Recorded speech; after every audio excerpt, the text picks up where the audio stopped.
Mais um corte feito para você. Não esqueça de deixar sua opinião nos comentários. Perigo. Ela abre ramo do Briga com o Crime falando que se inspirou em mim, né? Logo ela mais perseguida aqui. Boa noite, amigos. Bom, eu queria agradecer. Eu não sei fazer essa parte regimental, que na figura do nosso prefeito, cumprimento a todos. Não sei seguir essa ordem regimental, mas na figura do prefeito, da Amanda, de todo mundo, está todo mundo devidamente cumprimentado. Para quem não me conhece, meu nome é Renan Santos, sou um dos fundadores do Movimento Brasil Livre e gosto de arrumar umas confusões aqui com a galera. E, enfim, tenho que manter certo formalismo aqui na forma de me colocar, mas, enfim, acho que vou trazer aqui uma mensagem muito sobre o que nós devemos fazer, sabe? A gente viu boas iniciativas aqui, oriundas do Executivo, boas iniciativas oriundas do Legislativo. E tudo isso, ou quase tudo, em termos de boas iniciativas no combate ao crime, param, e sempre param, numa legislação, parte dela plasmada na nossa Constituição, que facilita a vida do crime. Temos aqui muitos agentes de segurança aqui, policiais municipais, e quantas vezes eles não saíram às ruas, se colocaram numa posição de risco para a própria vida enfrentando o crime, e ao deter um vagabundo, um criminoso, descobrem que ele sai da delegacia horas depois, ou dias depois, sendo que muitos deles contam com assessoria jurídica do primeiro comando da capital, em São Paulo, no Rio de Janeiro do Comando Vermelho, contam com ONGs e até setores da própria imprensa que apoiam, estão de olho para ver se houve algum tipo de violação. E eu não estou aqui com um discurso estilo, só vamos matar esses vagabundos. Não, não, a gente vive num Estado democrático de direito. Mas o nosso Estado democrático é de direito ou ele é parcialmente de direito, fazendo com que a sua vida, ou a vida de todos nós, seja impedida de ser executada na sua plenitude, porque nós somos, na prática, os presos nessa situação. Os nossos agentes de segurança prendem os bandidos são soltos, e o cidadão fica devidamente preso. E como preso? Se você for olhar, se você mora numa casa, sua casa tem muro ou tem grade? Todos aqui. Se você mora num prédio, provavelmente tem um segurança, uma pessoa que vai brecar a entrada de pessoas, porque o seu prédio provavelmente também tem muro e também tem grade. A sua casa provavelmente vai ter, se você mora numa residência, grades nas janelas. E as portas têm que ser minimamente reforçadas. Se você sai de carro, seu carro vai ter um insufilme. Não blindado, porque não somos ricos aqui, mas você, no mínimo, quer que o bandido não veja a bolsa ou o celular. Se você anda com o celular na rua, você tem que esconder ele, porque ele pode ser roubado. Se você olhar e prestar atenção, boa parte do seu dia é determinado pela falta de segurança pública.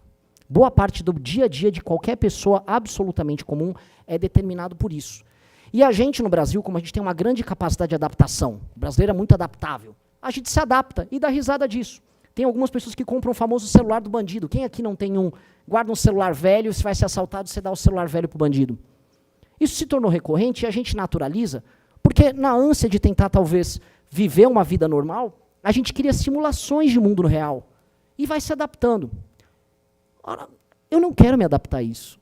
Quando alguma pessoa vai embora do Brasil, ou vai e visita um país de primeiro, ou visita um país de terceiro mundo como a Argentina, fica chocado, nossa, Buenos Aires a vida é normal. Sim, porque você é tratado como um animal aqui. Você é tratado como um animal acuado. E todas as vezes que a gente vê campanhas de enfrentamento ao crime na imprensa, a palavra que vem é paz. A palavra é sempre paz. Quem lembra da campanha Sou da Paz, 1997? Pombinha, Sou da Paz, vamos desarmar a população. E eu não sou um dos que acham que armar a população vai resolver isso, tá? Não sou, ainda que eu seja favorável ao direito do porte e tal. O ponto é, nós tratamos a questão que é uma guerra sob o prisma de alguém que está buscando paz. E as pessoas que querem guerra conosco, as pessoas que fazem com que todos nós vivamos cercados por trás de grades, aceitamos uma situação de paz. Não, eu quero pacificação. Pois bem, eu acho que a chave dessa discussão de hoje é: cansamos de buscar a paz. É uma mentira que a gente está aqui para buscar a paz. Nós queremos a guerra. Nós precisamos de uma guerra. Nós precisamos prender e matar os líderes das facções criminosas que fazem que nós sejamos eternas vítimas. E às vezes falar isso soa absurdo, eu peço desculpa para as autoridades por falar isso aqui. Mas nós precisamos prender e matar as lideranças do crime organizado. Chega assim, nós perdemos vidas de policiais, e é uma coisa muito esquizofrênica, né? O Estado brasileiro paga as forças de segurança, E, ao mesmo tempo, paga eventos que cantores e heróis para a juventude cantam músicas tecendo loas a quem mata policiais e forças de segurança. Eventos públicos. Isso acontece em todo o Brasil, e por isso os vereadores aqui presentes, que protocolaram pela Antiruan, sabem e estão presentes, alguns rodaram o Brasil inteiro para estar presente aqui. Porque isso acontece o tempo todo. E aí, nós vemos aquelas discussões completamente vazias. Surge, sei lá, uma Tabata Amaral. Precisamos de inteligência. Ora, temos inteligência, o Smart Sampa é inteligência. Mas esses mesmos intelectuais, não, mas veja só, um racismo estrutural no Smart Sampa. Eu vi essa discussão, alguém aqui já deve ter visto também. Não, precisamos agora falar da recuperação deles. Não, antes de recuperar, eu quero punir. E é tão libertador a gente falar o que precisa ser feito. Nós precisamos punir, nós precisamos derrotar, e nós precisamos retirar os espaços de poder que esses grupos têm. E prestem atenção. É guerra, certo? Se é guerra, nós temos um inimigo. E chega de fingir que o crime organizado não é nosso inimigo. Se é guerra, nós temos um exército, nós temos figuras presentes aqui capazes de enfrentar uma guerra. Mas do que adianta a gente ter uma legislação em que a gente prende e eles são soltos? Mais do que soltos, a gente prende, eles formam uma ONG, vão para Brasília com essa ONG, se reúnem com ministros, se reúnem com deputados, fazem um lobby, produzem um filme, colocam um filme na Netflix, colocam os cantores para cantar para vocês e fazem o que vocês aceitem diariamente, que a sua situação é viver por trás de uma grade segurando um celular com medo de ser roubado, como aquele ciclista que foi tomar um tiro no meio da barriga por causa de 2 bandidos, eles próprios vinculados ao primeiro comando da capital. A gente não vai naturalizar isso, a gente tem que falar, é guerra. E é guerra, e da presidência da República, aos governos estaduais, aos governos municipais, a gente tem que parar de fingir que não é uma guerra.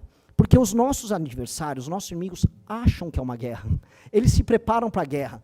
Eles têm armas, eles cantam, eles tecem loas às armas, ao arsenal que eles carregam. Eles nos enfrentam nas ruas como se guerra fosse. E nós vamos ficar aqui fazendo pombinho e fingindo que é Sou da Paz?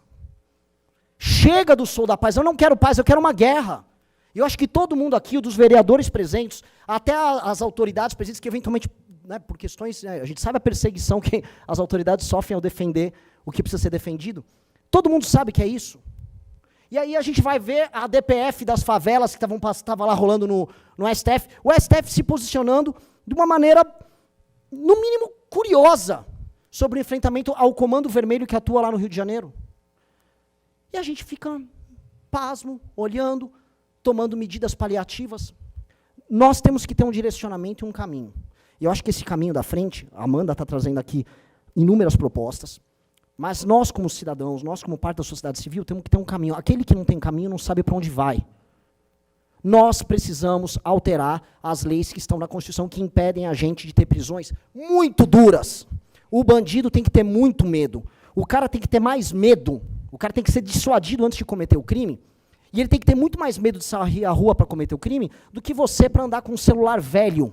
Um celular, uma porcaria de um celular, que você paga uma fortuna com impostos caríssimos, para ficar com medo de andar ali na rua, achando que você está ostentando, tendo a porcaria de um aparelho feito na China que ninguém liga, porque o mundo inteiro tem esse aparelho, e você acha que ele é um objeto de desejo, simplesmente que tem um cara, um criminoso, querendo tomar ele de você.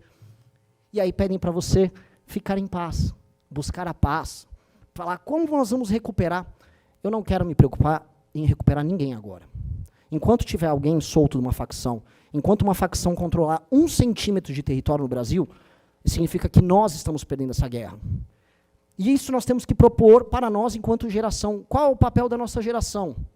Aceitar ficar na paz, sendo dominado por esses caras, ou aceitar definitivamente ir para a guerra?